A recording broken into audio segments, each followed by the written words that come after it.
Henry David Thoreau, थोरो का नाम हम सब जानते हैं। गांधी के ऊपर भी प्रभाव था। 3 लोग थे ये, इमर्सन, थोरो और गांधी, जो 1800 कुछ में हुए। उसकी बातचीत भी कर लेंगे। पर उसने इन चीज़ों को, इंडियंस ग्रंथ को पढ़ने के बाद उसको लगा, मैं ऐसे तो नहीं कहता कि इंडियन से जो आयातित ग्रंथ थे उसको पढ़कर ही उसको लगा होगा, ऐसा तो मैं नहीं दावा करता। पर उसने खुद, उसका असर हाँ, खुद लिखा है सर उसने। अच्छा, हाँ, के प्राचा जी प्रणाम। नमस्कार जो हमारा उपनिषद चल रहा है, इसके हमने 3 चैप्टर पूरे कर लिए जी। लेकिन हम इस नतीजे पे नहीं पहुंच पाए कि उसका रूप कैसा है। एक में तो कहते हैं उसकी हजारों आंखें, हजारों कान हैं, हजारों हाथ हैं, हजारों पैर हैं। एक में कहता है एक भी नहीं है, उसके हाथ भी नहीं है, कान भी नहीं है, आंखें भी नहीं है। हाँ तो क्या हम ये मान सकते हैं कि जो भी उसने कुछ बनाया जी, उसी की उत्पत्ति है?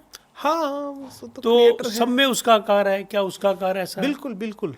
ये तो ना हमारा जो अद्वैत का तत्वज्ञान है, वो इंडियन फिलॉसफी, वो ये वहीं यही सिद्ध करती है कि वो जो क्रिएट कर रहा है वो क्रिएशन से अलग नहीं हुआ, उसके अंदर आ गया। हाँ, उसके अंदर जो है, ये तो अंतर्यामी मानते हैं। देव है, हाँ, वो जो इनड्वेलिंग है।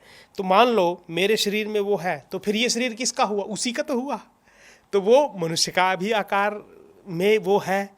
वो इतना ही नहीं, इस उपनिषद में तो सर प्रकृति के जितने जो हम दिखाई दे, जैसे सूर्य है, उदयमान सूर्य, उदय हो रहा है और ऋषि देख रहा है, प्रभु का रूप तो वही मानते हैं। बोल दिया। हाँ, प्रभु। चंद्रमा, इतना ही नहीं, प्रज्वलित अग्नि, उसमें भी वही। हाँ, ये और तो डॉक्टर साहब, उसमें एक मंत्र में आता है कि मैं ऐसा मानता हूं कि उसका अर्थ को देखकर कि ऐसा एक ड्रामेटिकल सीन हुआ होगा वहाँ पे। हुआ कि नहीं हुआ एक अलग बात है, परंतु मंत्रों को पढ़कर जब उसका अर्थ देखेंगे तो ऐसा लगता है कि ऋषि बच्चों को जब विद्यार्थियों को जब बता रहे हैं, तपोवन है वो, वहाँ बड़े बड़े पेड़ पौधे सब हैं, ये सब प्रकृति के बहुत नज़दीक हैं वो लोग। तो वहाँ से एक कीट किसी पत्ते से उठा और उस ऋषि के आगे से भिन भिनाता हुआ दूसरी तरफ चला गया, जैसे तितली उड़ी और वो चली गई।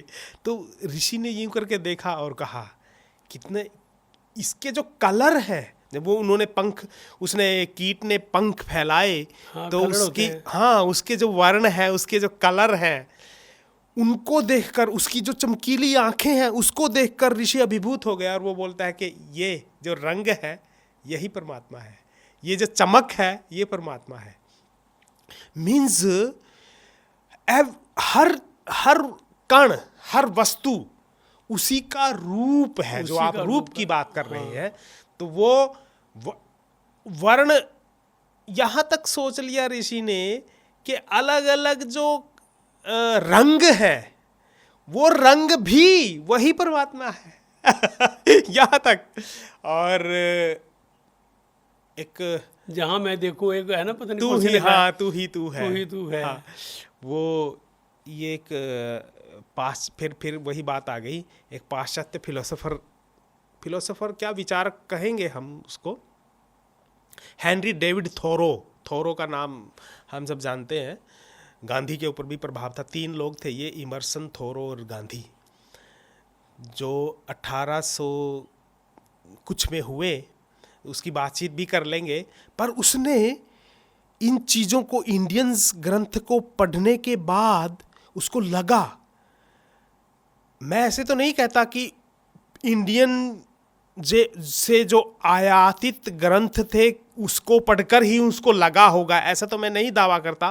पर उसने खुद, उसका असर, हाँ, खुद लिखा है सर उसने। अच्छा, हाँ, कि एक तालाब होता है, उसके किनारे वो अपनी हट बनाता है, झोपड़ी, और फिर वहाँ अपनी रचनाएं, क्योंकि साहित्यकार था वो, अपनी रचनाएं लिखता है, तो उन रचनाओं में गंगा को भी याद करता है सर वो। अच्छा, हाँ, तो और वो बोलता है कि हिंदू जैसे गंगा के किनारे उस कुएं को देखता है, उसमें से पानी लेता है, और उसके पास जो पेड़ और पर्वत श्रृंखला है उसको देखते हुए कैसा उसको फील होता होगा, वही फील मैं भी कर रहा हूँ, ये शब्द लिखे सर उसने। तो मीन्स इन मंत्रों में, श्वेताश्वेत्र उपनिषद के इन मंत्रों में परमात्मा का जो सृष्टि करने का और सृष्टि बनने का प्रक्रिया भी और रूप भी, उस प्रक्रिया को भी और रूप को भी अल्टीमेट परमात्मा ही बोल दिया है। इसलिए सृष्टि भिन्न नहीं है, वो परमात्मा का ही रूप है। आपकी दृष्टि से डिपेंड करता है कि आप उसको किस रूप में देखते हाँ हैं। जी, हाँ जी, वो तो हर जगह है, हाँ जी, हाँ जी, हर रूप में है, हर समय हाँ रहता है। जी जी, बिल्कुल बिल्कुल, सर्वशक्तिमान, हाँ, सर्वव्यापक। जी जी, ये डिपेंड करता है कि आप उसको किस दृष्टि से देखते हो। जी जी जी जी जी, क्या बात है सर, हाँ जी, हाँ जी, हाँ जी। क्या ऋषि मुनियों ने भी ना ये निचोड़ निकाल दिया। सर आज का जो एपिसोड है हाँ वो जी, भी बहुत रुचिकर रहा। जी जी, आपका बहुत बहुत धन्यवाद। धन्यवाद धन्यवाद।